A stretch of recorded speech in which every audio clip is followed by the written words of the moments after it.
مولاي صل وسلم دائما أبدا على آفیشیل یوٹیوب چینل کو سبسکرائب کریں اور بیل آئیکن کلک کریں۔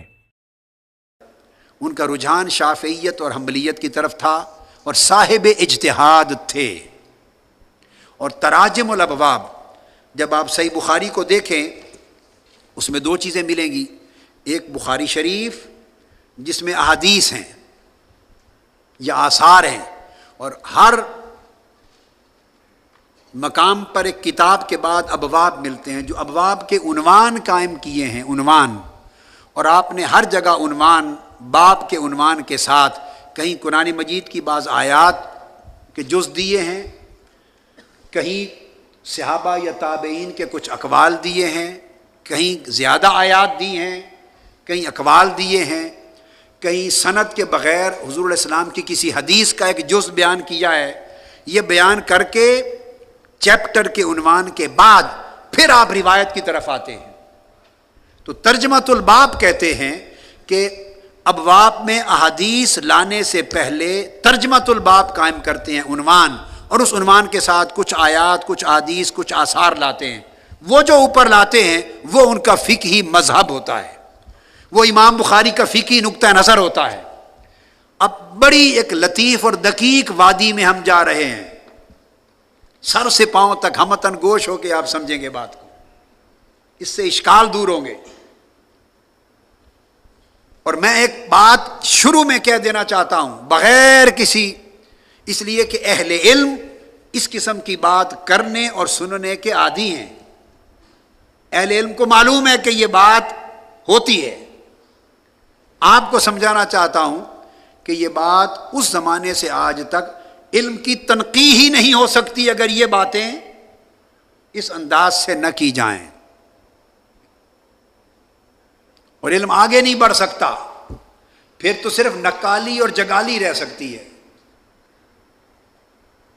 جو بات کہنا چاہتا ہوں وہ یاد رکھ لیں کہ ایک فرق ہے حدیث الباب میں، صحیح بخاری کے اندر حدیث الباب اور ترجمۃ الباب میں فرق ہے۔ جن لوگوں نے یہ فرق ملحوظ نہیں رکھا وہ ٹھوکر کھا گئے،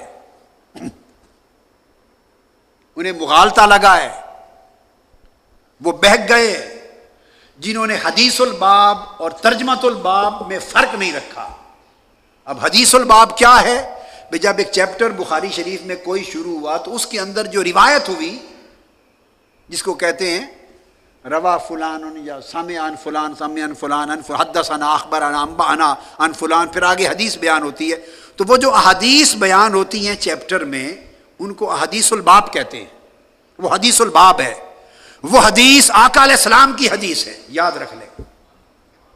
وہ حدیث کس کی ہے؟ وہ حدیث نبوی ہے۔ ترجمۃ الباب حدیث نبوی نہیں، وہ فقہ البخاری ہے۔ جو حدیث بیان ہوئی ہیں وہ اصح، صحت میں سب سے اونچے درجے کی ہیں، اور کل کتب حدیث میں باعتبار صحت سب سے اونچا رتبہ ان حدیث کا ہے جو امام بخاری نے لی، پھر امام مسلم نے لی۔ مگر آگے بتاؤں گا، میں ایک جملہ کہہ رہا ہوں، صحت حدیث میں رتبے کے اعتبار سے امام بخاری میں بیان ہونے والی احادیث نبوی کا رتبہ سب سے اونچا ہے۔ جب ہم یہ بات کہتے ہیں تو یہ ذہن نشین کر لیں، اس سے مراد متن حدیث نہیں ہوتا، اسناد حدیث ہوتا ہے۔ آقا علیہ السلام کی حدیث سے مراد اگر متن لیا جائے تو وہ تو کبھی بھی کمزور نہیں ہو سکتا۔ حدیث رسول کبھی کمزور نہ کمزور ہو سکتی ہے نہ ضعیف ہو سکتی ہے۔ متن حدیث رسول کا جب اسے حدیث رسول کہہ دیا تو وہ غلط ہو ہی نہیں سکتی۔ پھر ہم جب قول کرتے ہیں یہ صحیح ہے، یہ صحیح نہیں ہے، یہ ضعیف ہے یا یہ موضوع ہے، تو اس قول کا مطلب کیا؟ میں علم حدیث، اصول حدیث، مصطلحات حدیث اور فن حدیث کی ایک پختہ بات جو قیامت تک کوئی صاحب علم جس کو رد نہ کر سکے، وہ بات بتا رہا ہوں۔ جب ہم حدیث کے باب میں صحت اور عدم صحت کا حکم کرتے ہیں، قول دیتے ہیں، اس کا اشارہ متن حدیث کی طرف نہیں ہوتا، صرف اور صرف اس کا اشارہ سند حدیث کی طرف ہوتا ہے۔ یہ بات آپ سب بہت ایک باریک بات ہے۔ ہم جب کہتے ہیں یہ حدیث صحیح ہے تو اس کا مطلب ہے اس حدیث کی سند صحیح ہے، درجہ صحت پر ہے، جو صحت کی شرائط ہیں اس حدیث کی سند ان شرائط پہ پورا اترتی ہے۔ جب ہم کہتے ہیں یہ حدیث ضعیف ہے تو اس کا مطلب ہرگز یہ نہیں ہے کہ اس میں جو بیان ہوا ہے حدیث رسول یا فرمان رسول معاذ اللہ وہ ضعیف ہے۔ جو یہ سمجھے اس سے بڑا جاہل کوئی نہیں ہے، بلکہ وہ کافر ہو گیا جس نے فرمان رسول کو ضعیف کہہ دیا۔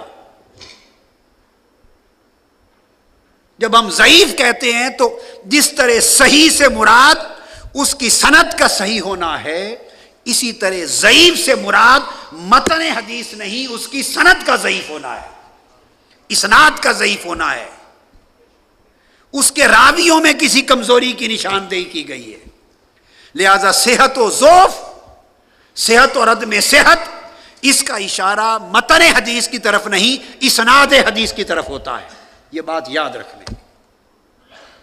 اب اس بنیاد پہ ہم کہیں گے کہ امام بخاری نے جو بخاری شریف میں حدیث درج کی وہ صحت کے اعتبار سے، درجہ صحت کے اعتبار سے، یعنی اس کے جو اسناد ہیں، اسانید ہیں، وہ اتنے اونچے درجہ صحت کے ہیں کہ کوئی کتاب اس کا مقابلہ نہیں کرتی۔ یہ معنی ہے۔ جب یہ معنی آپ سمجھ گئے تو اس کے دو معنی اور بھی ہیں، وہ بھی ذہن میں جما لیں، عمر بھر یاد رہے آپ کو۔ وہ کیا ہیں؟ جیسے کہتے ہیں نا لا الہ الا اللہ، نفی بھی ہے، اس بات بھی۔ یہ تو تھا اس بات، مقام صحیح بخاری کا اس بات تھا، مقام صحیح بخاری کا اس بات تھا کہ اس کے اسناد درجہ صحت میں سب سے اونچے ہیں، پھر مسلم کے ہیں۔ بعض محدثین نے صحیح مسلم کو بخاری سے بھی اونچا درجہ دیا، اس پر بحث ہوئی ہے، مگر حق یہ ہے کہ صحیح مسلم افضل ہے صحیح بخاری سے ترتیب احادیث کے اعتبار سے۔ نظم و ترتیب میں صحیح مسلم بخاری سے بدرجہ اعلیٰ ہے، نظم و ترتیب میں، سیکوینس میں، آرڈر میں۔ امام بخاری ایک حدیث کو اگر 20 جگہ لاتے ہیں تو متفرق ابواب میں لاتے ہیں، چونکہ وہ ہر جگہ احکام ثابت کرنا چاہتے ہیں۔ امام مسلم تمام طرق، تمام احادیث ایک جگہ یکجا ترتیب سے جمع کر دیتے ہیں۔ تو امام مسلم شریف جو ہے وہ سہل ہے اخذ کرنے کے لیے اور نظم و ترتیب میں اعلیٰ ہے، اور بخاری اعلیٰ ہے درجہ صحت میں، درجہ صحت اسناد میں۔ جب یہ سمجھ گئے کہ یہ اس بات ہے درجہ صحت میں بخاری کا، تو دو چیزیں انتفاع کی بھی ہیں وہ بھی سن لیں۔ تو اس کا معنی یہ ہرگز نہیں ہے کہ جو کچھ بخاری میں نہیں وہ صحیح نہیں ہوگا۔ جو یہ سمجھتا ہے اس کا دماغ صحیح نہیں ہے۔ صحیح کی بات ہو رہی ہے نا، کہ صحیح بخاری کی حدیثیں صحت میں سب سے اونچی ہیں، اور جو یہ سمجھے کہ ہر بات کے لیے کہے مجھے بخاری میں دکھاؤ، اگر بخاری میں نہیں تو میں نہیں مانتا، جو بخاری میں نہیں وہ صحیح نہیں، جو یہ سمجھے اس کا دماغ صحیح نہیں ہے۔ یہ پکی پیڑھی بات 2 + 2 = 4 کی طرح ہے، اس کا انکار جاہل کر سکتا ہے، عالم نہیں کر سکتا۔ اگر کوئی کرے تو اس کے جاہل ہونے کے لیے اتنی بات ہی کافی ہے کہ اس کو پتہ ہی نہیں اصول حدیث کیا ہے۔ اور بدقسمتی یہ ہے کہ یہ دور ہی ایسا ہے کہ یہاں بحث کرتے ہیں بغیر علم کے، ساری بحث، تکرار، فتوے، تنقید، سارا کچھ بغیر علم کے، اسلحہ جہل، جہالت کے اسلحے کے ساتھ کرتے ہیں۔ لہذا یہ سمجھنا کہ اگر کوئی حدیث بخاری میں نہیں تو وہ صحیح نہیں ہے، یہ ساری بات ہی صحیح نہیں، غلط ہے. بخاری سے باہر بھی احادیث صحیح موجود ہیں، یہ میں آپ کو سمجھاؤں گا، یہ نکتہ بتاؤں گا میں. لہذا صحیح کا مطلب، صحیح بخاری کا مطلب یہ نہیں کہ جو اس سے خارج ہے وہ صحیح نہیں اس سے خارج بھی صحیح، اس سے باہر زیادہ تعداد میں ہیں. اس میں تو صرف 2513 ہیں. بخاری شریف میں تو حدیثیں جو صحیح ہیں کل وہ صرف 2513 ہیں بغیر تکرار کے. تو کیا کل 2513 حدیثیں صحیح مروی ہوئی؟ امام بخاری کا قول سن لیجئے. کیا امام ابن حجر اسقلانی نے مقدمہ فتح الباری میں خود امام بخاری کا قول نقل کیا. امام بخاری فرماتے ہیں 1,00,000 صحیح حدیث مجھے یاد ہے. یہ مقدمہ فتح الباری لکھ لیں، اس کا صفحہ بھی آپ کو لکھوا دوں، یہ بڑی اہم بات ہے تاکہ آپ کے ذہن نشین رہے. مقدمہ فتح الباری 254 صفحہ ہے اس کا، امام اسقلانی 254 صفحہ. اور پھر بے شمار کتب اصول حدیث کی جو مسلمہ کتب ہیں ان میں درج ہے. یہ بات محقق ہے، آگے آئے گی تفصیل. امام بخاری خود فرماتے ہیں کہ 1,00,000 احادیث صحیح احادیث یاد ہیں اور 2,00,000 غیر صحیح احادیث یاد ہیں. اور غیر صحیح کا معنی موضوع نہیں ہے، یہ ایک الگ فنی بات ہے. جب غیر صحیح فرمایا تو اس کا مطلب ہے جو انہوں نے معیار مقرر کیا اس بخاری کے لیے، جو ان پر پوری نہیں اترتی دوسروں کے نزدیک وہ بھی صحیح ہو سکتی. تو 1,00,000 صحیح احادیث تو خود امام بخاری کو یاد تھی، اور جامع صحیح بخاری میں تو درج ہیں صرف 2513. باقی 97,487 حدیثیں بنی، 97,000 سے اوپر، یعنی لگ بھگ 98,000 سے کچھ کم. یہ حدیثیں وہ ہیں بچ گئیں جو صحیح تھیں، جن کو امام بخاری نے خود صحیح کہا. میں نے نہیں کہا ہے، امام بخاری نے کہا کہ مجھے 1,00,000 صحیح حدیث یاد ہیں. تو انہوں نے جن کو صحیح کہا ان 1,00,000 میں سے صرف 2500 حدیثیں بخاری میں ہیں، جمع 13. بقایا جو 97,500 احادیث بچیں تقریباً وہ صحیح بخاری میں نہیں ہیں. وہ صحیح ہوئی یا نہیں؟ وہ کہاں گئیں؟ تو وہ باقی کتابوں میں آئی ہیں کہ نہیں؟ وہ باقی ائمہ نے روایت کی ہیں. لہٰذا یہ کہنا کہ اگر صحیح بخاری میں نہیں تو میں نہیں مانتا، یہ دراصل امام بخاری کو رد کرنے کے مترادف ہے. یہ خود امام بخاری کو رد کرنا ہے. وہ فرماتے ہیں میں نے ایک پیمانہ مقرر کیا ہے خاص اس کتاب کے لیے، جو اس پیمانے پر صحیح احادیث میں سے جو اس پیمانے پر پوری اترے ان کو میں جامع الصحیح میں لیتا ہوں، الجامع الصحیح میں. اور جو میں نے نہیں لی وہ 97,500 مزید صحیح احادیث ہیں. یہ تو وہ ہیں جو امام بخاری کو یاد ہیں. تو کیا امام بخاری کو کل صحیح احادیث یاد تھی؟ ان کے استاد بھی تو تھے.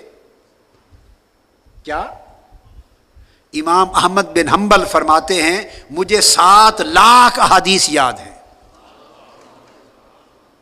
7,00,000 احادیث امام احمد بن حنبل. تو کیا وہ ساری غیر صحیح یاد تھی؟ امام بخاری کے شیخ ہیں، 8 مرتبہ امام بخاری بغداد شریف میں امام احمد بن حنبل کے پاس جاتے، ان کی خدمت میں رہتے، ان کے گھر قیام کرتے اور ان سے سما کرتے. امام بخاری 7,00,000 حدیث امام احمد بن حنبل ہی کو صرف یاد تھی. تو وہ باقی احادیث صحیحہ باقی کتب میں آئی ہیں. سو یہ کہنا غلط ہے کہ جو بخاری میں نہیں وہ صحیح نہیں. یہ مغالطہ عمر بھر کے لیے دور کر لیں کہ علمی مغالطہ تھا. اور یہ بھی غلط ہے کہ کل صحیح احادیث جتنی ہیں وہ سب بخاری میں ہیں. یہ بھی غلط ہے، ثابت ہو چکا کہ کل احادیث صحیحہ بخاری میں نہیں، ہزاروں لاکھوں اور ہیں جو بخاری میں نہیں آ سکی. بخاری شریف میں تو صرف 2513 ہیں جو امام بخاری نے اس کتاب کے لیے ایک معیار مقرر کیا. انہیں یاد لاکھ حدیث میں سے، صحیح حدیث میں سے جو اس پیمانے پر پوری اتری، ان کو انہوں نے اس کتاب میں لے لیا، باقی دیگر مقامات پر بیان کیا اور دیگر ائمہ نے روایت کیا۔ تو میں یہ عرض کر رہا تھا، بیسک بات یہ کہ جو تراجم الابواب ہیں، امام بخاری نے جو ابواب کے عنوان قائم کیے ہیں، ہیڈنگز آف دا چیپٹرز، اور پھر ہیڈنگز کے ساتھ جو حدیث کی روایت سے پہلے جو اوپر آیات اور احادیث کو اور احکام اور صحابہ تابعین کے اثر کو بیان کیا اور ان کے اقوال کو بیان کیا، اقوال کو جب دورہ کراؤں گا تو بعض جگہ پر یہ آئے گا، میں آپ کو بتا دوں گا۔ تو روایت حدیث شروع کرنے سے اوپر جو بیان کیا، اب میں وہ بتانا چاہتا ہوں، ایک بڑی خاص بات ہے، ذہن نشین کر لیں، وہ امام بخاری کا اپنا فہم ہے، وہ امام بخاری کا اجتہاد ہے، وہ اجتہاد ہے جس کی وجہ سے ان کو مجتہد کہتے ہیں۔ ترجمۃ الباب یہ اجتہاد بخاری ہے، حدیث رسول نہیں ہے۔ آپ بات کو سمجھیں، جو چیپٹر کا عنوان ہے ترجمۃ الباب، وہ اجتہاد بخاری ہے، وہ حدیث رسول نہیں ہے، لہذا اس سے اختلاف کر سکتے ہیں آپ۔ اور آج انشاءاللہ میں آپ کو اس کے نمونے بنا کے دوں گا، ان 3 دنوں میں نمونے دوں گا۔ اور یہ نہیں کہ صرف میں تو ادنا طالب علم ہوں، ان کے لاکھوں درجے کے طالب علموں کا بھی طالب علم جوڑے جوتے اٹھا کے خاک آنکھوں میں سرما بنانے والا، ان سے امام مسلم نے بھی اختلاف کیا، امام ترمذی نے اختلاف کیا، امام ابو داؤد، ان کے شاگردوں نے کیا، چونکہ وہ حدیث نہیں ہے۔ کیا؟ وہ ترجمۃ الباب ان کا اجتہاد ہے، ان کا فہم ہے، اس کو فقہ البخاری کہتے ہیں۔ کیا کہتے ہیں؟ یہ ان کی فقہ ہے۔ تو امام بخاری کی فقہ کو ماننے والے اگر فقہ امام ابی حنیفہ سے اختلاف کرنا جائز سمجھتے ہیں تو فقہ بخاری سے اختلاف جائز کیوں نہیں ہوگا؟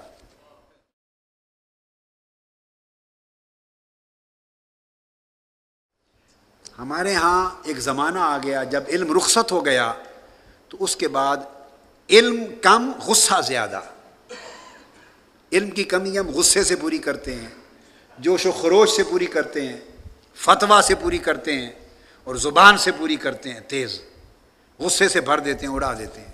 نہیں، اگر غصہ نکال کر علم سے بات کی جائے تو میں نے ایک سوال کیا، اگر امام اعظم ابو حنیفہ کی فقہ الامام ابی حنیفہ سے اختلاف کرنا بعضوں کے نزدیک جائز ہے، انہوں نے بھی تو احادیث سے لی ہے فقہ۔ امام اعظم ابو حنیفہ نے فقہ کہاں سے لی؟ احادیث سے ہی لی نا، جیسے امام بخاری نے لی، امام مالک نے بھی، امام شافعی، احمد بن حنبل، ہر ایک نے ایسے لی۔ تو اگر ان کی فقہ سے اختلاف جائز ہے تو جو احادیث روایت کرنے سے اوپر ترجمۃ الباب میں فقہ امام بخاری نے دی، اس سے اختلاف کرنا جائز ہوگا یا نہیں؟ بس ایک علمی سوال ہے۔ جواب کیا ہے؟ جائز ہے، اور یہ گستاخی نہیں ہے۔ ہمارے لوگوں نے گستاخی کا معنی بھی اپنا بھی گھڑ لیا۔ اگر گستاخی کا اتنا وسیع معنی لے لیا جاتا تو علم 14 صدیاں میں آگے چلتا ہی نہیں، نہ چلتا۔ امام اعظم کے شاگرد تھے، پوتے شاگرد تھے امام شافعی، مذہب شافعی کبھی پیدا ہی نہ ہوتا۔ تو پھر استاد نے جو فرما دیا بس آگے تو بات کی گنجائش ہی نہیں ہے، پھر مذہب شافعی پیدا نہ ہوتا۔ امام شافعی امام مالک کے شاگرد تھے، اگر اختلاف کی علم میں گنجائش نہ ہوتی تو مذہب مالکی موجود تھا، مذہب شافعی پیدا نہ ہوتا، گستاخی بن جاتی۔ اگر علمی اختلاف گستاخی ہوتا تو امام احمد بن حنبل امام شافعی کے شاگرد تھے، جب ان سے پڑھ لیا تو پھر آگے مذہب حنبلی نہ بنتا، شافعی رہتا، اور کوئی مذہب نہ بنتا، صرف 2 مذہب رہتے، حنفی اور مالکی، باقی تو سب ان کے شاگرد ہیں، باقی تو سب امام اعظم کے پوتے شاگرد اور امام مالک کے شاگرد ہیں۔ اگر اختلاف کی اجازت علم میں نہ ہو تو نئے مذہب وجود میں نہ آئیں۔ امام ابو یوسف امام اعظم سے اختلاف نہ کرتے، امام محمد ان سے اختلاف نہ کرتے، امام ظفر اختلاف نہ کرتے، اور یہ سلسلہ علمی اختلاف سے ہی علم کا ارتقاء ہوتا ہے۔ حتیٰ کہ اعلیٰ حضرت مجدد دین و ملت مولانا شاہ احمد رضا خان رحمۃ اللہ تعالی علیہ، وہ میرے دادا استاد ہیں، مجھ میں اور اعلیٰ حضرت رضی اللہ تعالی عنہ میں 3 طریق ایسے ہیں کہ میں ان کا شاگرد ہوں صرف ایک واسطے کے ساتھ، اعلیٰ حضرت کا شاگرد ہوں ایک واسطے کے ساتھ، یعنی میں کسی ایسے استاذ کا شاگرد ہوں جو براہ راست اعلیٰ حضرت کے شاگرد ہیں، بس درمیان میں اور 2-3 واسطے، زیادہ واسطوں والے طرق بھی ہیں اعلیٰ حضرت تک جو پھیرے جاتے ہیں۔ علامہ کاظمی شاہ صاحب رحمۃ اللہ علیہ کے طریق سے، حضرت محدث اعظم مولانا سردار احمد صاحب رحمۃ اللہ تعالی علیہ کے طریق سے، وہ واسطے دو ہیں درمیان میں، مگر 3 طریق میرے پاس ایسے ہیں۔ ایک حضرت مولانا ضیاء الدین مدنی رحمۃ اللہ علیہ، میں ان کا شاگرد اور وہ براہ راست اعلیٰ حضرت کے شاگرد اور خلیفہ۔ دوسرا طریق حضرت مولانا ابو البرکات سید احمد قادری رحمۃ اللہ علیہ الوری، حزب العناب والے، مجھے ان سے تلمس 4 سال میں ان سے حدیث سماع کیا، اور وہ براہ راست اعلیٰ حضرت کے شاگرد۔ اور تیسرے حضرت مولانا سید عبد المعبود جیلانی، میرے اساتذہ میں سے، شیوخ میں سے ایک ہیں، ان کی وفات 165 برس کی عمر میں ہوئی، 165 برس کی عمر میں، اور وہ حاجی امداد اللہ مہاجر مکی رحمۃ اللہ علیہ کے شاگرد اور خلیفہ تھے۔ حضرت مولانا سید عبد المعبود جیلانی، یہ مولود مدینہ تھے، مدینہ طیبہ میں ولادت تھی، سید عبد المعبود جیلانی، یہ براہ راست اعلیٰ حضرت کے شاگرد ہیں، اعلیٰ حضرت کے بھی شاگرد ہیں براہ راست، علامہ فضل حق خیر آبادی کے بھی شاگرد ہیں براہ راست، حضرت پیر پٹھان،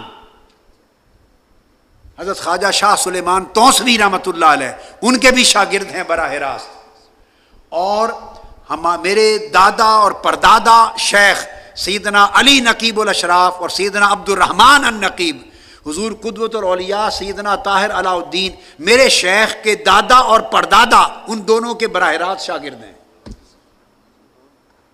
سید عبد المعبود جیلانی 165 برس عمر تھی، تو ان سے تلمذ اور سماع کیا میں نے، انہوں نے اعلیٰ حضرت سے سماع کیا۔ تو میں عرض یہ کر رہا ہوں کہ اعلیٰ حضرت انہوں نے فتاوی رضویہ میں اور مختلف اپنی کتب میں 4000 مقامات پر اپنے سے پہلے فقہا اور ائمہ احناف کے ساتھ فروعات پر اختلاف کیا، علمی 4000 مقامات پر اختلاف کیا، اور وہ پھر بھی سنی رہے،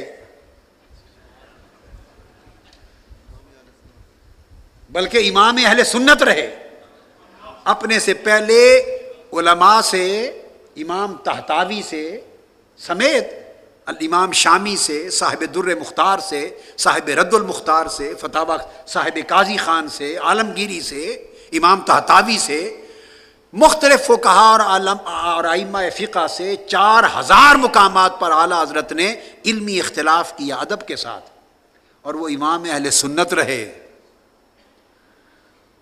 تو ہم نے کوئی علمی بات چھوٹی سی ایسی مختلف کر دی تو ہم تو چھوٹے سے حقیر فرد اہل سنت تو رہیں گے ہی نا،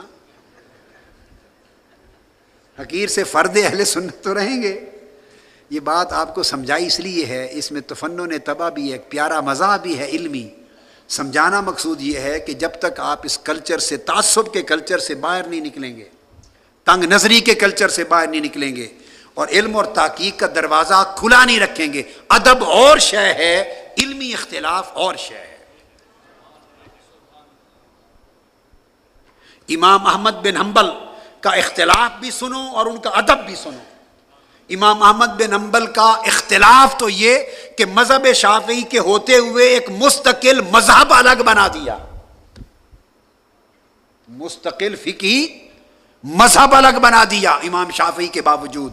یہ تو ہے علمی اختلاف کا درجہ، اور ادب کا درجہ کیا ہے؟ جب بغداد میں امام شافعی کے پاس امام احمد بن حنبل تھے، وہ گھوڑے پر سوار ہو کے سفر کرتے، احمد بن حنبل ان کے گھوڑے پر ان کے قدم پائیدان پکڑ کر تیز چل کے ان کے بیان کردہ فرمودات کو نقل کیا کرتے تھے، گھوڑے کے پائیدان کو پکڑ کے پیدل چلتے تھے۔ یہ ادب تھا، وہ علمی اختلاف تھا۔ تو علم تب فروغ پاتا ہے، علم تب فروغ بولیے پاتا ہے۔ طریقت میں اگر نئے راستے بیان کرنا اگر ادب کے خلاف ہوتا تو حضور سیدنا غوث الاعظم رضی اللہ تعالیٰ عنہ کے طریقت بیان ہو جانے کے بعد نہ کئی چشتیت وجود میں آتی، نہ سوروردیت وجود میں آتی، نہ نقشبندیت وجود میں آتی۔ یہ سب سیدنا غوث الاعظم رضی اللہ تعالیٰ عنہ سے اکتساب فیض کرنے والے ہیں، مگر انہوں نے الگ فروع اور اصول طریقت کے وضع فرمائے اور مذاہب طریقت کے بانی ہوئے۔ امام مسلم امام بخاری کے شاگرد اختلاف کیا، ان کے ہاتھ پاؤں چومنے کے لیے ان سے مانگتے تھے اجازت اور اختلاف کیا۔ امام ترمذی نے ان سے اختلاف کیا۔ الغرض ہر امام اپنے شیخ سے علمی مسائل اور تحقیق میں رائے مختلف رکھتا تھا، مگر ادب اپنی جگہ۔ ادب اور علمی تحقیق کے اختلاف کا کبھی ٹکراؤ نہیں ہوا۔ یہ بات بڑی بنیادی اہمیت کی ہے۔ ہمارے مسلک کو نقصان اس تنگ نظری نے پہنچایا ہے، ہم نے دروازے بند کر دیے ہیں تحقیق کے، اور اگر کوئی تحقیق کرے اور نئی تحقیق کے ساتھ کوئی بات سامنے رکھے تو ہم فوری لٹھ لے کے اس کے پیچھے پڑ جاتے ہیں۔ تم ان سے بڑے آ گئے ہو، ان سے مختلف بات کر دی، ان سے بڑے آ گئے، ان سے مختلف بات کر دی، کرتے چلے آئے ہیں، اکابر کرتے چلے آئے ہیں۔ اکابر اصاغر 1400 سال کی تاریخ اس سے مملوء ہے، مگر حق انہی کا ہے جو حقدار ہے۔ ایسا نہیں کہ ہر جاہل قلم اٹھا لے اور اس طرح غلط چیز کرے، دین کا مذاق نہ بنے۔ تو میں عرض بات وہیں پھر آ گئی کہ اگر امام اعظم ابو حنیفہ کی فقہ حنفی سے اختلاف بعض لوگوں کے نزدیک جائز ہے، تو امام بخاری کے تراجم الابواب جس میں فقہ البخاری ہے اس سے بھی اختلاف خلاف ادب نہیں ہوگا۔ جب اس چیز کو آپ نے سمجھا، اب میں آپ کو اس موضوع کی طرف لا رہا ہوں کہ امام بخاری رحمۃ اللہ تعالی علیہ نے تراجم الابواب میں موقف بیان کیا۔ ان کا طریقہ یہ ہے کہ جو ان کا علم ہے، ان کی فقہ ہے، ان کا فہم ہے، ان کا مذہب ہے، ان کا رجحان ہے علمی اس مسئلے پر، اس رجحان علمی یا مذہب فقہی یا اپنے رجحان تبع کے مطابق اور اپنی تحقیق کے مطابق پوری امانت، دیانت، عدل اور انصاف کے ساتھ جو قائم ہوتا ہے امام کا، اس کے مطابق وہ ترجمۃ الباب اور اس کے اندر جو کچھ پہلے بیان کر دیتے ہیں، اور بعد میں احادیث صرف وہ لاتے ہیں جو اس کی مطابقت میں ہوتی۔ تو یاد رکھ لیں، بخاری شریف میں خاص بات آج بتا رہا ہوں، وہ صرف حدیث کی کتاب نہیں ہے، وہ تراجم الابواب کی صورت میں امام بخاری کے اپنے فقہی رجحان اور فقہی اجتہاد کی کتاب بھی ہے۔ جنہوں نے یہ فرق ملحوظ نہیں رکھا ان کو پھر مغالطے لگے ہیں، اور بہت مغالطے لگے ہیں۔ اگر اس لطیف اور دقیق علمی فرق، اور یہ فرق میرا کیا ہوا نہیں، محقق مسلم متفق علیہ فرق ہے، اہل علم اس کا انکار ہی نہیں کر سکتے، جو یہ فرق ملحوظ رکھیں گے وہ ٹھوکر نہیں کھائیں گے۔ اس چیز کو اگر ہم اپنے سامنے رکھ لیں اور اس کی روشنی میں دیکھیں تو ہم بخاری شریف کے اس پہلو کو لیتے ہیں۔ مثلا صحیح بخاری میں چند نمونے دوں گا اور بڑے اہم ہیں۔ صحیح بخاری میں امام بخاری حدیث لائے ہیں قائمن بول کرنے کی، حدیث نمبر 224 ہے، قائمن بول کرنے کی، یہ بخاری شریف ہے میرے سامنے۔ اس کا باب نمبر 63 کتاب الوضو، باب 63 باب البول قائمن و قائدن، باب ہے کھڑے ہو کر اور بیٹھ کر پیشاب کرنا۔ باب کا عنوان کیا ہے؟ البول قائمن و قائدن، کھڑے ہو کر اور بیٹھ کر، دونوں لفظ ذکر کیا ہے امام بخاری نے، اور حدیث نیچے صرف ایک ہی لائے ہیں اور وہ کھڑے ہو کر بول کرنے کی لائے ہیں۔ پوری بخاری شریف میں جو ہم نے 7500 جن احادیث کا ذکر کیا، بیٹھ کر بول کرنے، پیشاب کرنے کی کوئی حدیث امام بخاری نہیں لائے۔